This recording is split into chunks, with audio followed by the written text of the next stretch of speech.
Oke, selamat pagi anak-anakku sekalian. Baiklah, kita akan lanjutkan pembelajaran kita. Tema 6, subtema 1, aku dan cita-citaku, masih di dalam pembelajaran 2. Baiklah, kegiatan pembelajaran yang ingin kita lakukan adalah kemarin mengamati 2 buah lagu. Hari ini kita akan mengamati sebuah puisi dan mengidentifikasi ciri-ciri puisi tersebut yang berkaitan dengan akhiran baris pada bait. Ingat, akhiran baris pada bait. Mengamati daur hidup kupu-kupu dan belalang dan membuat kesimpulan tentang daur hidup makhluk hidup yang berbeda. Kompetisi yang ingin kita kembangkan sama seperti kemarin. Kita kemarin sudah disampaikan kompetisi sikap, pengetahuan, dan keterampilan. Hari ini masih tetap di sikapnya, ketelitian dan tanggung jawab. Di pengetahuannya kita akan mengetahui ciri-ciri puisi yang berkaitan dengan akhiran pada bait puisi, daur hidup makhluk hidup yang berbeda. Keterampilan yang ingin kita kembangkan yaitu mengamati puisi dan mengidentifikasi ciri-ciri yang berkaitan dengan akhir baris pada bait, membuat kesimpulan dari hasil pengamatan terhadap daur hidup kupu-kupu dan belalang. Nah, kemarin kita mengamati kupu-kupu, daur hidup kupu-kupu dan belalang di tempat Siti ya. Kemarin kan ada kupu-kupu, ada kelinci gambarnya. Oke, pemetaannya sama, ada bahasa Indonesia, IPA dan SBDP.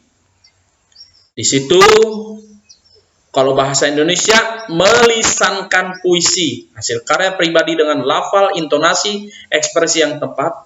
IPA-nya membuat skema siklus hidup beberapa jenis makhluk hidup. Ya, SBDP-nya menyanyikan lagu dengan perhatian tempo dan itu sudah kemarin. Berikutnya, oke, kita akan ingat lagi kemarin. Tempo lagu digunakan untuk membantu penyanyi dalam menyanyikan sebuah lagu. Tempo lagu juga digunakan pemusik untuk mengiringi lagu tersebut. Salah satu alat musik yang digunakan untuk mengiringi musik adalah biola. Nah, itu ada gambarnya. Nih, gambar biola. Seorang memainkan biola. Adakah di antaramu yang ingin menjadi pemain biola? Nah, tentunya kalau pengen jadi seorang pemain biola, belajarlah menggunakan alat biola tersebut, gunakan tempo lagunya, nadanya apa. Kemarin sudah kita belajar. Berikut, ayo anak-anak kita coba membaca. Simaklah puisi Cita-citaku di buku kalian halaman 15. Tuh, lihat. Oke, tolong dibaca, dipraktekkan dengan diperhatikan oleh orang tuamu, kakakmu, adekmu, atau yang lain. Pamanmu bisa, siapa saja yang bisa menjagamu, mengajarkanmu di rumah.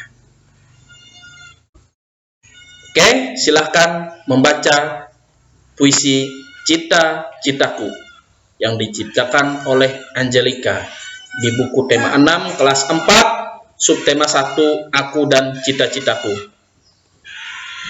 Oke, ayo berlatih.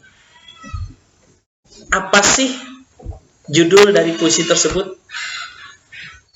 Buatlah judul lain yang sesuai dengan puisi tersebut.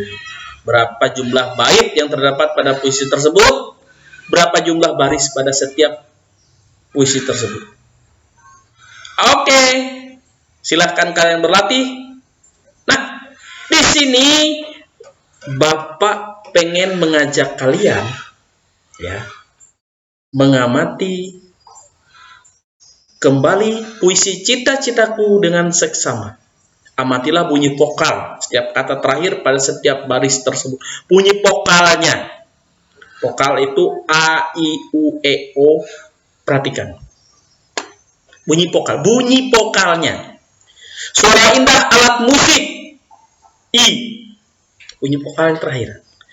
Alunan tenang mendayu. Bunyi vokalnya U. Bunyi vokal. Seakan selalu berbisik. I. Sama. Suara indah alat musik. Seakan selalu berbisik. I ya. Bunyi vokalnya. Aku selalu ada untukmu. Sama. Alunan tenang mendayu. Itu kan U. I, U, I, U. Oke, ya. Silahkan kalian praktekkan di puisi berikutnya, di bait-bait puisi berikutnya. Praktekkan di rumah. Tentunya harus minta bantuan orang di sekitarmu. Ya, anak-anakku sekalian, paham? Oke, terima kasih. Berikutnya, tahukah kamu bunyi vokal akhiran pada baris puisi tersebut disebut rima? Ada jenis puisi yang memiliki rima teratur, misalnya A, I, A, I. Kan tadi bunyi vokalnya ada. Bunyi vokal akhir pada baris puisi tersebut disebut rima. Atau lebih dikenal dengan A, B, A, B. Atau puisi A, B, A, B. Rima tersebut biasanya terdapat pada jenis puisi lama. Ada pantun. Pantun adalah sebuah bentuk puisi yang terdiri dari 4 baris dengan rima akhiran A, B, A, B. Tadi sama A, I, atau A, B, A, B. Setiap baris terdiri dari 4 atau 5 kata. Oke, dipahami ya, dipelajari di rumah. Cari buku-buku pembantu lainnya, cari bahan-bahan pembelajaran di internet bisa, atau bertanya kepada kakak-kakaknya yang sudah paham. Oke, berikutnya Bapak ingin membawa kalian mengamati. Amatilah gambar di bawah ini. Ini ada kepompong. Ya, kepompong. Tentunya kalian pernah lihat kalau di daun-daun itu ada kepompong, ada juntayan-juntayan di daun yang di dalamnya ada ulat. Nah, kepompong merupakan bagian dari pertumbuhan dan perkembangan kupu-kupu. Di dalam kepompong itu ada ulat akan berubah menjadi kupu-kupu. Proses pertumbuhan dan perkembangan makhluk hidup mulai dari lahir atau menetas hingga dewasa disebut dengan siklus atau daur hidup. Lihat buku kalian halaman 19. Oke. Berikutnya di sini ada ya, di sini ada gambar kupu-kupu. Coba lihat dari nomor 1. Kupu-kupu meletakkan telur. Nomor 1 ini. Nomor 2 ada telurnya. Nomor 3, telur menetas mengeluarkan larva atau ulat. Nomor 4, larva tadi, ulat tadi berubah menjadi kepompong yang menjuntai di daun. Dan yang nomor 5, kepompong akan menetas menjadi kupu-kupu. Begitulah daur siklus kupu-kupu. Di gambar berikutnya di halaman buku siswa halaman 20 itu ada metamorfosis pada belalang. Belalang dewasa nomor 1, belalang dewasa siap bertelur. Nah, ini telurnya nomor 2. Ada telur belalang. Dia di daun juga. Nah, ada berikut setelah belalang bertelur di nomor 3 ini, gambar nomor 3, nipa tak bersayap atau belalang anakan, belalang kecil. Setelah beberapa waktu akan menjadi belalang bersayap. Nah, setelah belalang bersayap akan menjadi belalang dewasa dan bertelur lagi.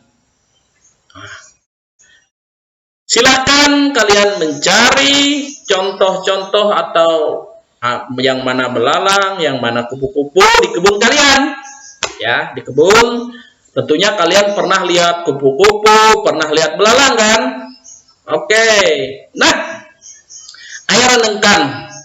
Tentunya apa saja hal baru yang kamu temukan hari ini atau yang kemarin? Ya. Belajar tentang puisi, belajar tentang tempo lagu, bagaimana tempo lagu cepat, lambat, dan yang lainnya, lambat sekali, cepat sekali. Nah, kerjasama dengan orang tua, siswa dibantu orang tua mencari gambar-gambar dari majalah bekas atau koran bekas untuk membuat daur hidup hewan. Gambar-gambar tersebut digunting dan ditempel pada selembar kertas sehingga membentuk daur hidup hewan. Pada setiap gambar tahapan daur hidup hewan diberi keterangan. Buat dibantu orang tuamu, ya, cari di koran-koran, di majalah-majalah daur hidup hewan, kupu-kupu saja. Kupu-kupu, buat ini gambar kupu-kupunya, ini gambar kupu-kupu lagi bertelur, ini gambar ulat dari kupu-kupu tersebut sampai menjadi siklus yang sempurna. Contoh tadi ini, nah ini contohnya, jelas di situ. Ya, oke, silahkan kalian berdiskusi. Amati buku tema 6, subtema 1, pembelajaran 2. Buatlah kelompok dengan orang tua kalian. Perhatikan daur hidup kupu-kupu dan belalang di depan. Diskusikan dengan orang tuamu ya. Tentunya di sini dengan teman, di sini karena kita masih BDR, gunakan daur hidup dengan teman. Buat kesimpulan atas diskusimu. Perbedaan daur hidup kupu-kupu dan belalang itu apa sih? Ya, apa? Daur hidup kupu-kupu mengalami perubahan di setiap tahapan, sementara itu tidak semua tahapan dalam daur hidup belalang mengalami perubahan. Kupu-kupu mengalami metamorfosis sempurna. Sebaliknya belalang mengalami metamorfosis tidak sempurna. Apa saja perbedaan metamorfosis sempurna dan metamorfosis tidak sempurna itu apa sih yang membedakannya? Oke, kamu tinggal buat contoh yang mengalami metamorfosis sempurna, kamu tinggal buat atau cari di gambar-gambar, di majalah-majalah, metamorfosis tidak sempurna itu apa? Bagaimana? Oke, terima kasih. Selamat berjumpa di pembelajaran berikutnya. Salam hebat, sukses, sukses, sukses. Tetap gunakan protokol kesehatan, cuci tangan, jaga jarak, harus hidup bersih, harus hidup sehat, gunakan maskermu. Terima kasih. Wassalamualaikum warahmatullahi wabarakatuh.